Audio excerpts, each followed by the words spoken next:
Hello guys, good morning. Mayam ngasidi vlog sisu ai lai dok thabde dum haure. Lai gi semba saba loi loire. Katle bako to ibien gi smaina kat pire. Sana katle la poi tawakanda. Leire khoi gi leise dum sale si Krishna chura se. Ai gi video se panam ti kuira bane si dum katla ga leire bane. Sungwat watte bako sat padum. Sumaina leire adagi sisidi kanone hana katpa loigraba cheng ne bako aduga sisina makhagi katnaba putharage adagi sisina Lakshmi da katlage aduga tai mathakki dok thagadaba khara watli bako adu thado kanda ai makha mu video makhagi like katpagi mu charake ado ayukta sumaina duk thabade hobase wakhal yam nungai bako video number se adugine ai ngahak sanarure thabak loi salle sitpa sengba aduga last duk thabagi dei haureini number se sumai leire mayam sasu hai khara leiri sina mathang amukat lage kumla su leire adai sibudi kanone ngarang kat pagini sina ko adagi saida su khara leire sumai leire ado mayam ngasigi blog se ko keno oidoini akhoigi Enaonupigi Chafu Uyen thilakpado thama pangi adugi moirangi mama hoisu lakani aduga akhoi mama chingthamgi khoi mama ai popibudo moisu lakani bako khoi mama ga idom saga su lakani pulap Chak oina Chaminnare se na ko adugi memory oina bai video namjarake mayam adugi video oirani blog oirani mayam yeminarsi mogi akhoi kaka thangnabagi se mogi yen gane nganu ga loibagi makhon dum taramani ai video se ado to mayam makhai je thaba loire yam wakhal yam nungai jani da laiduk thabagi matang se ko ayuki adegi ayuk nganta laiduk tharaga dukki manamga lakpado yamna ingna chingna leiba yum yam oibane bako adugumbodo idi angang ngai de yam pamjare adum lai gi thabak tawbodi dum yam pami da angang ngai de ko yum da chudum tawreba sumaina duk thaba loire adegi si sangtrik sangbaje mit yam nungai jan size si lei ji yam phajabane lei salakdri adegi si sinane masana dum namjallaga ne ja longthorakpa yam phajajani si adum manungda su ko yum manungda indoor plan on su dum semba yai ba ko mathakta su lei hawe koi mathakta aina thoibigi birthday da nakanda thamba keno do plan do adu oidoine ba se mari jar chatpane ba ko magi sigi masa se yamna su so si dum tak aina se thudi edana ko doga namjan ba dum hauba ma se aduga sale sangtrik sanganga mit yam nungai ba do adu oyeba to asomda sumaina thamise noni leir kana sise jar longthorak toine sumai leire ai mami tare to saina sangba thamba se met yam nungai tuk thaba loire thaba tai loi salugi ge aduga makha taba amu uchara age thabak se yam yame ayuki se ko aduga yahongal laga di loi nangeda adugi wabudi mai leire do mayam makha taba mu ucharake yenge athoi bi kai chai no as loire athoi bi gi ne chobi la e ngasi chitama nungai ribo nungai dide nanga sai wai do ya nokning adagi athoi bi na khoi gi room je phaja handoi ni se na pi sengo thoi bi mathakisna kai ne ba ke second su basina Penda do kai penda ba nang habdo kangwo penda ade third sidi ade makhas ade makha gi sina kai ba makha gi sina kai no camera je kana kai do ino sibo ado nang si ma'am yi ta khoi sida napsali je kari gi no ba kai gi napina haro kai gi no ka se gai ba gi ade nang na haibdo kai ba room je kai dong nam ne ba room phajana ba napini thaibina Papa Slay, Papa. Slay, Ngasidi, Akoigi, Enaonupigi, cannot tell like Chafu, the cat like Podo. Adugi Chak Chadoine. Tabina Kumadora Chak Chadoine, Aduda, Chintamgi, Mamasu, the Yakoi don't Sasu go Rebecca. Chadoine, quite Chadoine. Lunch to the Nisi Matak, yes. Come on, who's you go Rebecca? Pull up Chaminnare Siena. She lay to be get up with my arm breaker. Tambo Wogna. Adagi in Jana Pium Degi Hek Pakasu. Por ID Halatang ID Siro Porisha.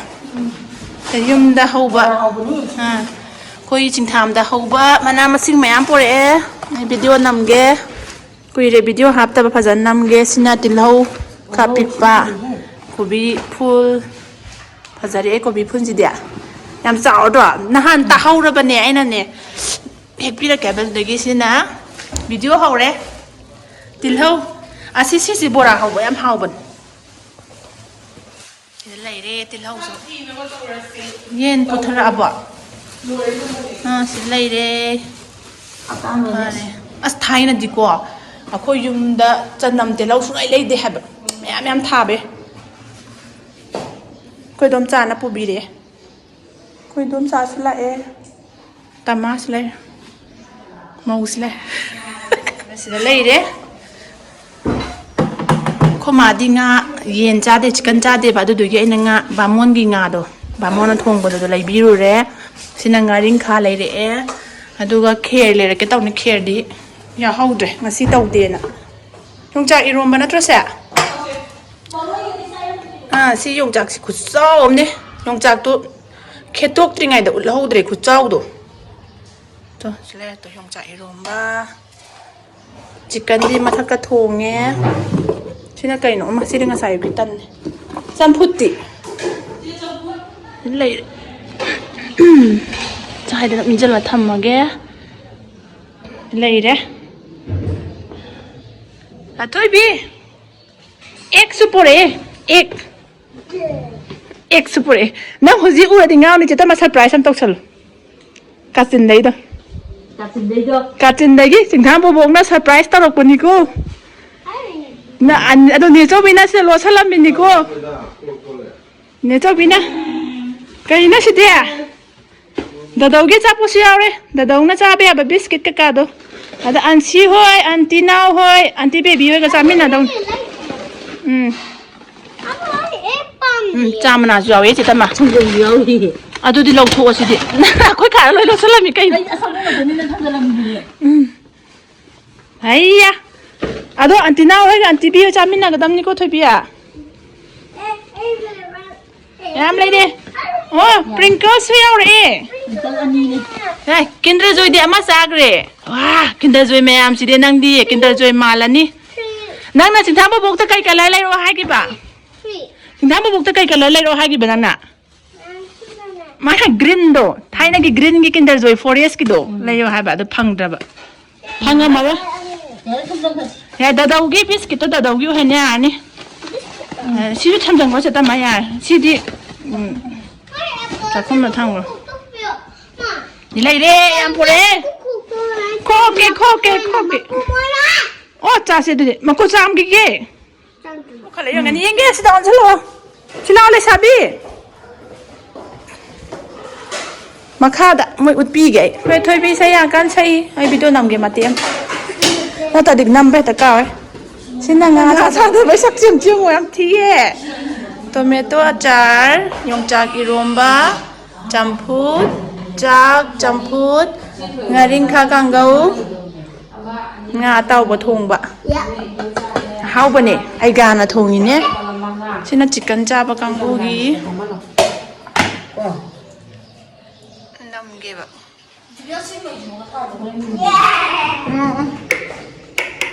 Ya ba, bungan nga ne pungaw gure mayam.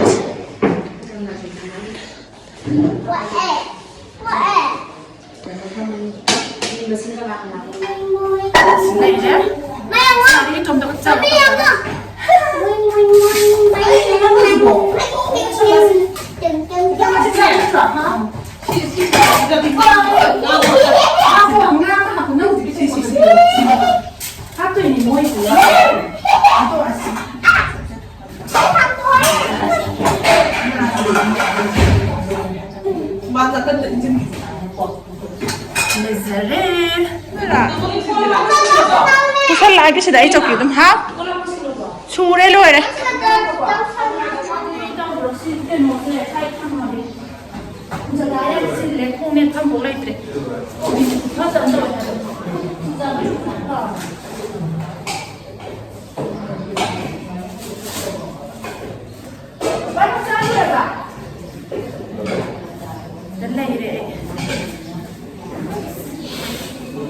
Hey, Ngasidi video fazana namge mahade nama tadi handu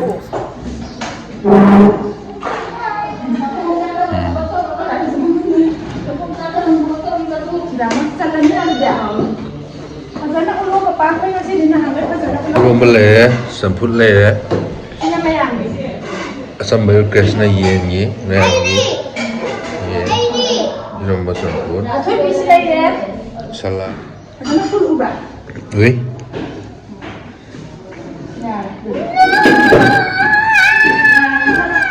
Video nanti ke?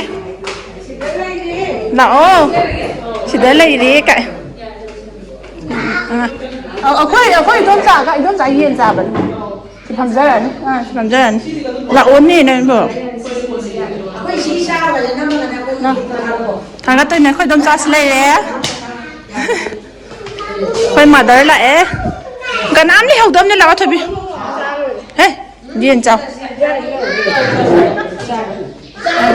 Mama nang cái nè. Ai vậy? Cú mồi nào.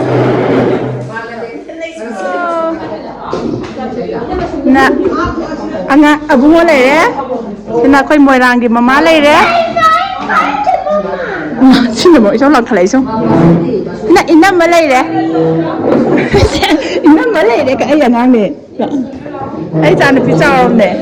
Mà sao bị đâu? Khơi mà cháu bị. Khơi mà sao bị video nằm kìa. Mà cháu bị video nằm kìa hả vậy nè. Mà bố thôi. Green light tàu lên. Tập ra năm bi kì. Hay nói nè. Hanu ra yên nè bợ. Special mấy em đấy. Ngasidi. Năm. Mà bố thôi. Thằng tên là ngagi. Năm.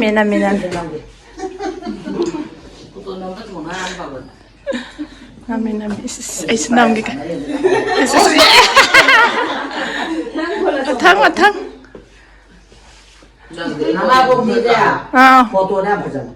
파제. Thế này để sẽ hay quái bộ lấy hầu ở đâu nó trả. Hay quái cái này bạn, mà mình chả làm ra mà bộ. Bị ăn 파제. What the come chân. Sai em ta sao lâu nè. Hindi em ta lâu rồi. Hindi dulu kan nama Omaya Patabaya Ramaya Patabaya mà bố phu sẽ không nung ngày giờ quay trả bài say sắc bạn nung ngày mà bố yêu đời nung ngày ở đây không nung ngày đâu à tôi chất phăng rồi quá không nung ngày đâu sai đâu vậy đâu 가진을 그냥 싸우게 어디에 너무 저렇게 하다니 신도로 다리 đây xin được xã sai thằng nào là mấy anh hiến gì nào thì nè thằng nào thì dùng chặt nó làm thằng gì chặt cái bàn đó mori đã khối chặt bay đã năm mà tao mà anh sai út khớp vậy nè nó anh đã đuổi cái đó không mà hỏi Thinba lại nè thì cả thằng bạn chặt luôn kìa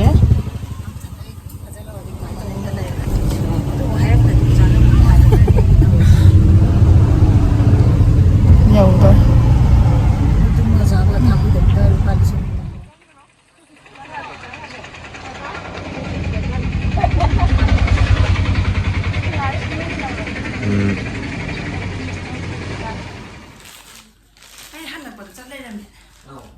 Chaminnare mà mau đủ. Chắc ให้เทงนาเฮาด้วยให้แบบเข้ามาเทลุเรดนะไอ้สิพันเอกเราคัดปะมุพัดเราจังรู้บ้าเลยฮัลโหลปะดมมินิน้ำตาลนี่แค่ไหนจะคุยทงจะลงมาโมจะขับอ่ะโอ้ฮะห่างเด้ใช่นั่นนี่ใช่ค่ะห่างใช่แล้วอามาเดนไล่เจ้าโอ้ที่ไล่เด้ลูกอ่ะพันเอกสุลงเขาไล่เนี่ยล้วนนั่นนะแบบดูนี่ว่าได้ยังไงเขาเบี้ยละกันนะจัดเลยทิ้งมาดิจ้ะสุดโอเคนั่นแหละแล้วกัน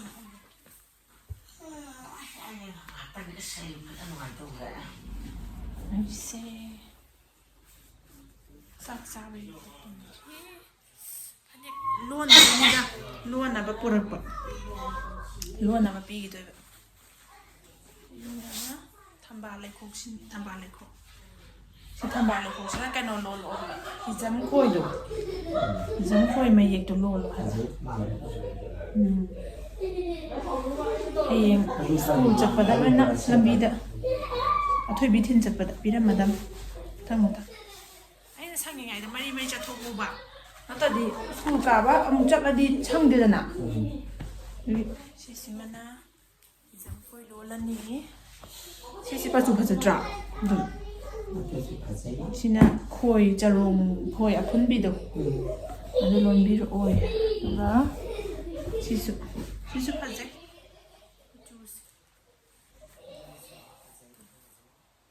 시수 코이 나 딴 시수 코이.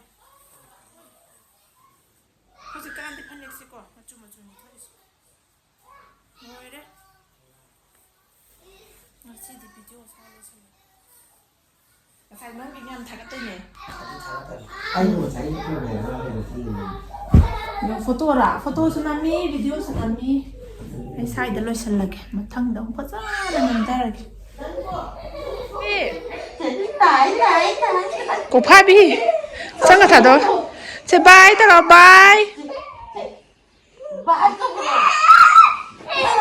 Ngọc chân na bên này em.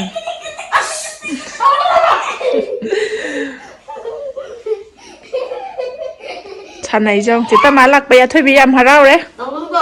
Thôi bị mà chả bài em tao ổn nè. Video lôi chân lagi sih dah. Masih gede video saya le. Padahal tahu. Sam em sang. Lôi chân lagi mayam. Next video dah muteng nerasi.